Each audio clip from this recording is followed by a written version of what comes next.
Assalamualaikum warahmatullahi wabarakatuh. Apa khabar anak-anak tahun 6 yang Ustaz kasihi? Harapnya kamu berada dalam keadaan yang sihat sejahtera dan kamu dikurniakan nikmat kesihatan itu berpanjangan. Baik, hari ini Ustaz akan mengajar di dalam buku teks. Kamu boleh buka muka surat 88. Muka surat berapa? 88. Okey. Kamu buka buku teks, kamu nampak gambar ni. Gambar ada helaian 88 ni ada nampak macam ada satu keluarga ni yang mana terdiri daripada ibu ayah, lepas tu ada adik duduk dalam apa ni kereta sorong kanak-kanak ni. Ada kanak-kanak kecil lagi daripada kamu ya. Dan ada abang, ada kakak. Macam tu. Inilah muka surat dia. Dan kat tu atas tu dia nulis pelajaran 8 Asmaul Husna. Ini adalah nama-nama Allah Subhanahu Wa Taala. Nama-nama sifat Allah Subhanahu Wa Taala. Ya. Allah ni dia ada nama-nama lain daripada nama Allah itu sendiri. Dia ada nama-nama lain lagi. Jadi sekarang ni kita nak belajar a part of. Sebahagian daripada tu kita nak belajar. Iaitu Al-Hasib. Al-Hasib. Okey, sebelum tu mari kita baca ayat Quran tu. A'udzu billahi minasyaitonir rajim. Wa idza huyyitum bi tahiyyatin fahayyu bi ahsana minha aw rudduha. Okey. Sekali lagi Ustaz baca. وَإِذَا حُيِّيتُم بِتَحِيَّةٍ فَحَيُّوا بِأَحْسَنَ مِنْهَا أَوْ رُدُّوهَا. Okey. Kita teruskan lagi. إِنَّ اللَّهَ كَانَ عَلَى كُلِّ شَيْءٍ حَسِيبًا. Gitu. Alhamdulillah. Apa maksud dia? Maksudnya, dan apabila kamu diberikan penghormatan dan sesuatu ucapan hormat seperti memberi salam. Allah Subhanahu Wa Taala firman ya dalam surah An-Nisa ni. Maka balaslah penghormatan itu dengan yang lebih baik daripadanya. Kalau orang bagi salam pada kita, kalau orang ucap selamat pada kita, kita kena balas yang lebih baik. Itulah maksud ayat ini. Dengan cara yang sama. Sesungguhnya Allah Subhanahu Wa Taala sentiasa menghitung tiap sesuatu. Nampak tak? Itu dia moral dia. Apa cerita dia ni tentang ayat ni. Pertama kita nampak perkataan hasiba ni kat belakang ni. Hasiba tu maksud dia Allah tu ni, hasib ni yang kita belajar ni tajuk hari ni. Hasib tu artinya menghitung, mengira. Allah tu mengira, menghitung. Dia kira apa? Dia ni kalkulator ke? Bukan kalkulator. Dia ni mengira kita, amalan kita tu. Ayat ni nak cerita kata, kalaulah kita bagi salam kat orang kan. Contohnya macam, ni nampak tak ada orang gambar ni. Budak ni bagi salam dulu. Assalamualaikum. Kan? Lepas tu, pakcik ni pun jawab, Waalaikumsalam warahmatullahi wabarakatuh. Gitu. Jadi kalau dia tak jawab, tu jadi tak kena lah. Sebab orang dah ucap selamat pada kita. Orang cakap ucapan selamat. Jadi kita pun ucapan selamat dan kita lebihkan ucapan tu. Sebab itulah kita kena panjangkan sikit kalau kita jawab salam. Orang bagi salam, Assalamualaikum. Kita jawab, Waalaikumsalam warahmatullahi. Warahmatullah ada belakang. Itulah yang kata kita ni kena lebih baik lagi ucapan kepada dia. Ataupun kalau orang buat baik, kita balas lagi baik lagi. Macam itulah. Kan? Okey. Jadi, kebaikan-kebaikan yang kita buat tu Allah akan hitung. Jangan kita rasa macam sambil lewa begitu saja. Allah ni sudah tentu menghitung setiap amalan hamba-hamba dia. Okey, kita tengok info, kita baca info. Cara menjawab salam yang paling sempurna ialah Waalaikumsalam warahmatullahi wabarakatuh. Sebab itulah pakcik ni jawab macam tu. Nampak tak? Okey. Kita teruskan lagi. Contohlah kan, kamu pergi kat mana-mana, kamu bagi salam, jumpa ustaz ke kan. Assalamualaikum warahmatullahi ustaz. Ada warahmatullah tu. Jadi ustaz pun jawab, Waalaikumsalam warahmatullahi wabarakatuh. Gitu. Ada lebih kan? Maka bertepatanlah dengan ayat yang Allah Taala maksudkan di dalam surah An-Nisa tadi tu yang kita baca ni. Yang kita nak diceritakan tentang Allah itu hasibah. Dia ni menghitung amalan. Okey. Kita pergi lagi. Muka surat 89. Pengertian nama Allah Al-Hasib ni. Apakah pengertian dia? Apakah artinya, Ustaz? Apakah maknanya? Nama Allah Al-Hasib ni bererti Allah Maha menghitung setiap amalan dan perbuatan kita sama ada baik ataupun tidak baik pada setiap masa dan tempat. Allah ni menghitung setiap amalan kita. Baik ke tak baik ke? Tak baik tu buruk lah. Senang cakap kan? Baik ke buruk ke? Dia kira, tak kira masa, tak kira tempat. Tak kira masa, tak kira lah perkara tu kita buat waktu kita kecil ke, sampai kita besar ke, ataupun perkara tu kita buat di tempat yang tersembunyi ke, di tempat yang terbuka ke, orang tahu ke, orang tak tahu. Allah kira. Allah tahu. Yalah kan ada perkataan Allah itu tahu. Allah itu alim. Allah itu mengetahui. Maka sudah tentulah dia boleh mengira pula. Jadi tahu. Gitu. Kan bertepatan sifat ni. Kalau Allah tu tak tahu, dia tak maha mengetahui, dia tak mengetahui. Masakan dia nak kira, dia tak tahu pun. Gitu. Kita baca lagi. Setiap amalan dan perbuatan akan diberi balasan yang setimpal olehnya.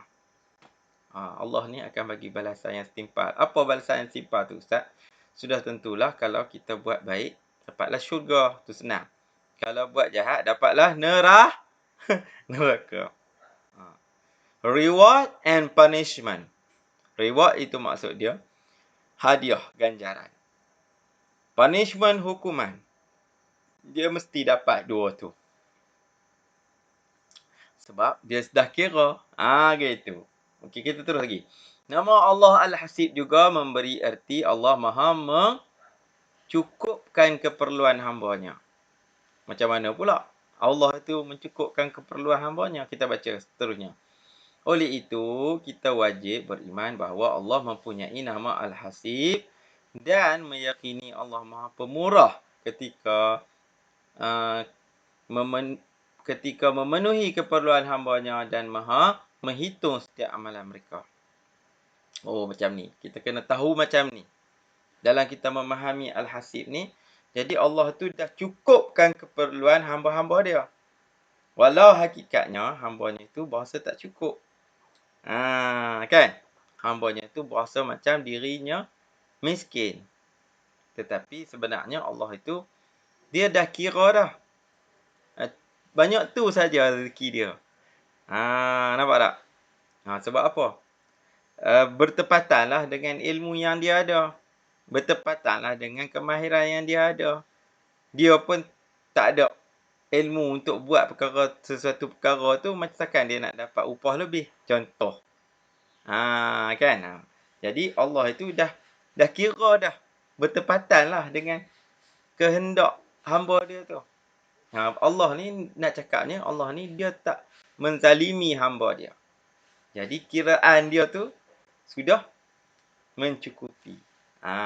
Sebab nak mengelak daripada kita tuduh Allah tu sebagai zalim pula. Cuba tengok. Dalil naqli nama Allah Al-Hasib. Ini dalil Al-Quran.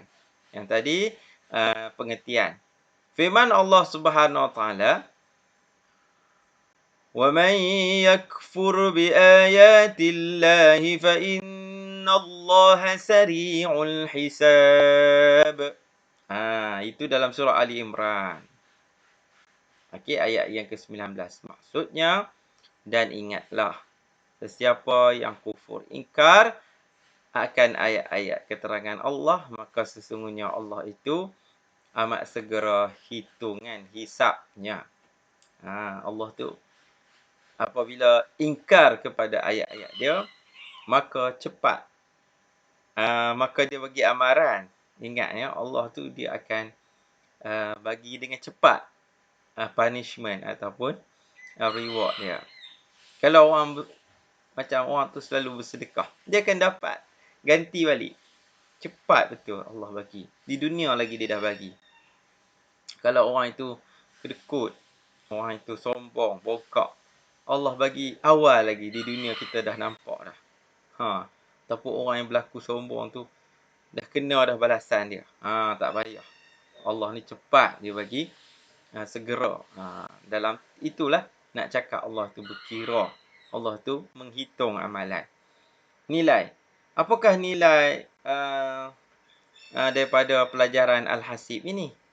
Maksud dia, bila kita dah tahu Allah itu, dia akan menghitung amalan kita, maka kita jauhlah daripada kemurkaan Allah. Daripada perkara-perkara yang membuatkan Allah jadi marah. Murka artinya marah. Jadi, kita kena jauhlah. Jangan kita pergi buat pula benda itu. Contohnya, kamu solat. Kamu baik kepada kedua ibu bapa kamu. Kamu tolong-menolong di antara kamu, pasti Allah akan sayang. Bila Allah sayang, manusia pun sayang, malaikat pun sayang, haiwan pun sayang. Nampak tak? Dia dapat. Kalau kamu dengan orang tua pun kamu tak hormat, dengan ibu bapa kamu lawan, apa yang terjadi? Nanti Allah murka. Datanglah kemurkaan manusia pula. Dan kamu kena tanggung perkara tu sebab kamu dah buat. Gitu. Nampak tak? Okey. Buat perbincangan.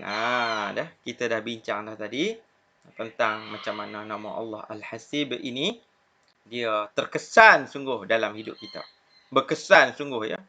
Allah Al-Hasib ni.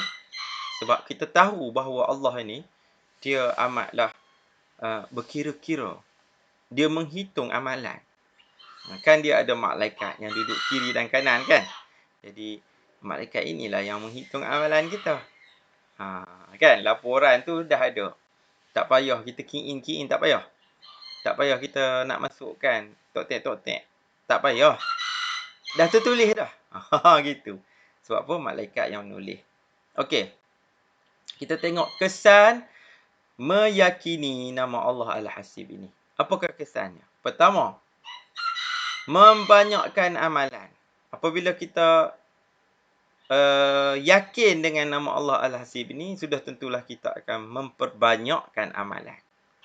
Kita tahu bahawa Allah Subhanahu Wa Taala tu dia kira. Jadi kita buatlah bagi banyak amalan baik. Walaupun orang tak nampak, walaupun orang kita tak viral kan perkara yang kita buat tu, tapi Allah tahu sebab kita beriman dengan nama Allah Al-Hasib. Allah menghitung. Bersegera melakukan amal kebaikan. Tak payah tangguh-tangguh lagi. Sebab apa? Sebab kita dah tahu. Kalau kita buat saja memang dapat. Walaupun perkara yang kita buat tu sedikit. Banyak lagi bagus. Tengok nombor 3 pula. Menghargai masa dan melakukan perkara berfaedah. Menghargai masa. Sebab apa kita boleh menghargai masa? Kerana kita tahu Allah itu dikira-kira kat mana pun. Dia akan kira juga. Jadi tak payah kita tangguh. Kalau kita tangguh, jadilah kita orang yang rugi. Nak tunggu apa? Buat aja. Sebab perkara tu berjalan setiap masa. Bukannya ada masa. Macam kamu dengan ustaz. Kamu ada masa kena belajar depan komputer. Buka video. Ada masa. Kan? Ini tak payah. Buat aja. Nanti Allah kira. Kan? Tak ada masa lagi. Masa tu semuanya Allah dah kira dah. Kalau buat baik lah.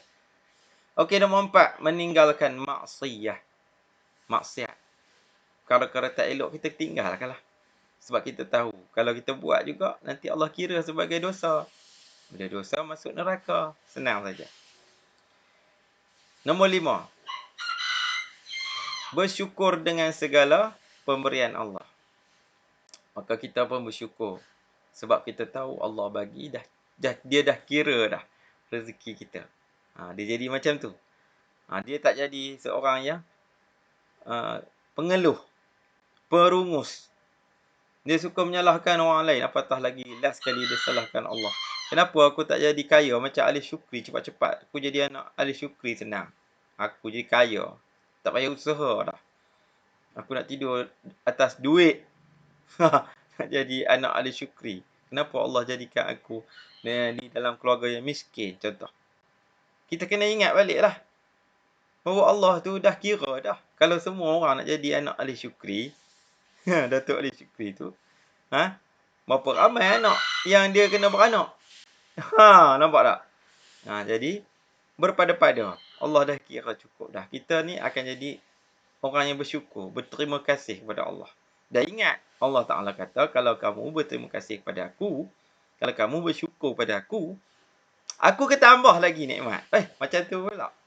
Kalau tahu bersyukur, tahu berterima kasih, nanti nikmat lain akan datang. Baguslah macam tu. Ingatkan, dia tak bagi dah. Dia bagi lagi. Itu nak cakap Allah Ta'ala tu ada sifat maha pemurah pula. Okey. Terus lagi.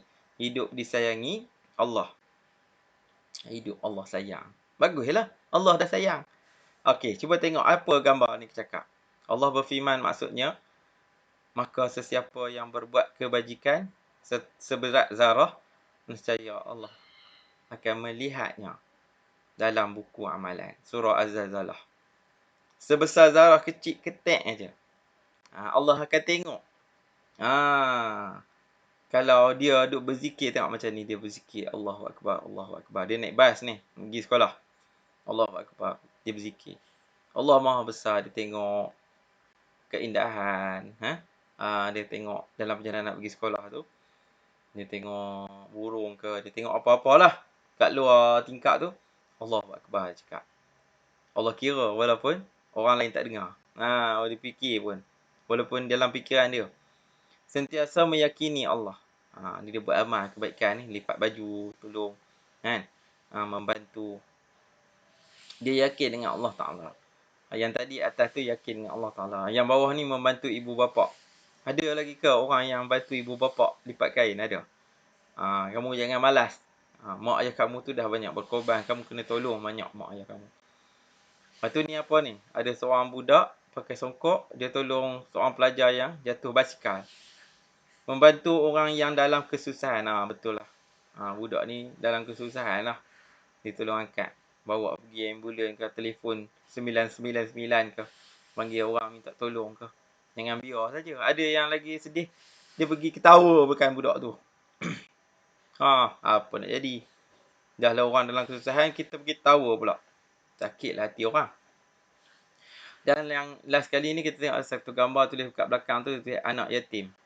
Menunaikan tanggungjawab sosial. Maksud dia, dia bantu orang yang kurang berkemampuan daripada dia. Kalau kita ni ada ibu ayah, kita pergi tolong orang yang tak ada ibu ayah. Kita pergi tolong organisasi tu. Tempat tu. Kita hulurkan bantuan. Kita tak ada duit. Kita hulurkan tenaga kita. Tulang 4 kerat kita hulurkan bantuan tu. Nilai. Menghargai masa dan melakukan kebaikan. Sebab itulah kita akan lebih menghargai masa dan melakukan kebaikan. Okey. Okey, dekat sini kita teruskan lagi dengan bukti nama-nama Allah Al-Hasib. Apakah bukti dia? Pertama, adanya hari kiamat iaitu hari pembalasan untuk diadili perbuatan setiap manusia. Yalah. Barulah benda tu adil. Kalau tak, orang yang jahat akan buat jahat je. Orang yang baik akan kena tindas lah. Jadi, orang yang baik akan dapat syurga. akan dibalas baik, orang yang jahat akan dibalas neraka pada hari pembalasan. Barulah adil. Kalau tidak, tak adil lah hidup ni. Nombor 2. Dicipta syurga sebagai ganjaran untuk orang-orang yang soleh. Orang-orang yang melakukan kebaikan. Allah dah cipta dah. Nombor 3. Dicipta neraka sebagai balasan kepada orang-orang yang ingkar. Nak buat ingkar. Nak lawan. Tak nak buat kebajikan. Tak nak dengar cakap ustaz. Tak nak. Tak apa. Boleh. Silakan. Masuk neraka. Silakan. Nak ingkar je? Silakan. Boleh. Allah dah sedia dah tempat dia. Nama dia neraka. Minuman dia adalah nanah dan darah. Nak ke? Tak nak lah ustaz. Makanannya merupakan buah yang berduri. Lekat dekat celah ni, kerongkong. Nak ke? Makan apa benda berduri? Kita makan benda lembut-lembut aje. Okey, seterusnya nombor 4. Malaikat Raqib dan Atid ditugaskan untuk mencatat amalan yang baik dan buruk. Ni yang ustaz cakap tadi. Malaikat mencatat kiri dan kanan. Adanya mizan, iaitu neraca penimbang amalan. Yang ni kita akan tahu bahawa Allah ni memang betul-betul dia bersifat dengan menghitung ni, sebab ada satu tempat tu nama dia neraca. Neraca ni timbang. Kamu pernah nampak penimbang? Penimbang.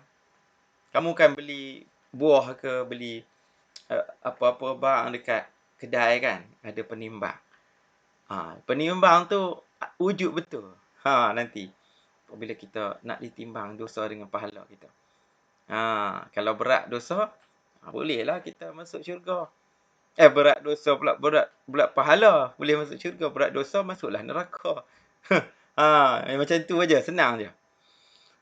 Dan yang keenam, penciptaan alam yang memberikan manfaat kepada manusia. Allah dah cipta dah alam ni. Dan memang dia bagi manfaat pada manusia. Dah. Itulah Allah dah kira dah. Kalau tak, kita ni teruyung hayang ke sana kemari. Sebab apa? Semua tak bermanfaat bagi kita. Sebab Allah tu tak cerdik, tak pandai dia nak kira-kira kemanfaatan pada manusia. Kita tengok adik ni cakap apa. Allah berfirman lagi, yang bermaksud, dan sesiapa yang berbuat kejahatan sebesar zarah, nescaya akan dilihat dalam buku amalan. Surah Az-Zalzalah. Sambungan ayat tadi. Allah akan kira juga kejahatan. Okey. Yang tadi kebaikan. Kita tengok adik ni dia buat apa. Satu hari nanti saya mahu berjaya seperti dia. Adik ni dia tengok ada adik, kawan-kawan dia dapat hadiah kan. Kawan-kawan dia dapat hadiah, dia pun cakap dalam hati dia, satu hari dia akan jadi macam kawan-kawan dia juga. Jadi dia tak cepat berputus asa sebab dia tahu Allah akan bagi juga dekat saya. Allah akan bagi juga dekat aku. Sebab apa? Sebab Allah tu akan kira. Macam tu. Allah akan menghitung. Jadi dia tak mudah untuk berputus asa. Kalau tidak, dia cakap apa? Alah, dia boleh lah. Dia anak cikgu. Macam tu kan? Dia orang kaya.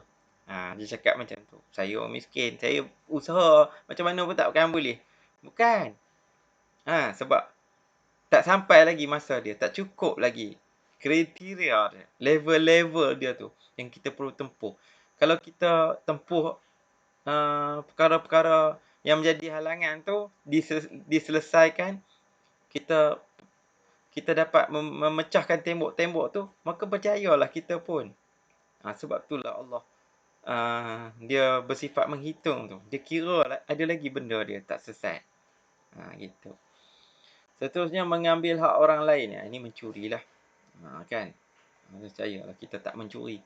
Sebab kita Allah itu menghitung. Yang ni apa? Tidak membantu ibu bapa. Ni dia cakap. Naim, ayah dia cakap, mari tolong ayah. Mari tolong ayah. Ayah nak basuh kereta. Naim cakap apa? Kejap lagi lah. Naim nak buat apa tu, main game ke? Duk buat benda lain lah. Ayah dia suruh, dia tak nak. Kalau ayah suruh, mak suruh, cepat-cepat pergi buat. Kecuali dia suruh buat benda yang tak elok. Benda yang berlawanan dengan syariat Islam. Contohnya dia kata, "Pergilah minum arak tu." Tak payah pergilah. Pergilah beli babi. Tak payahlah, kan? Seterusnya, menganiaya orang lain. Ni dia pergi pancitkan basikal orang. Dia takkan buatlah. Sebab apa? Dia tahu Allah tu ada. Allah tu wujud. Kan? Okey ya.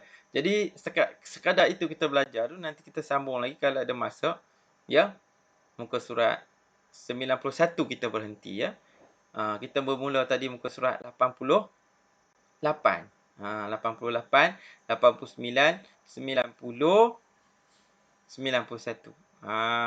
Banyak yang kita pergi dah cover dah ni. Ya. Okey. Jadi sekadar itu dulu. Kuliah ceramah Ustaz pada hari ini. Kalau ada masa kita jumpa lagi. Jangan lupa subscribe, like, komen channel Ustaz Azizul bin Mohtar. Semoga kita bertemu lagi. Salam sayang daripada Ustaz. Wabillahi taufiq wa hidayah. Assalamualaikum warahmatullahi wabarakatuh. Bye bye.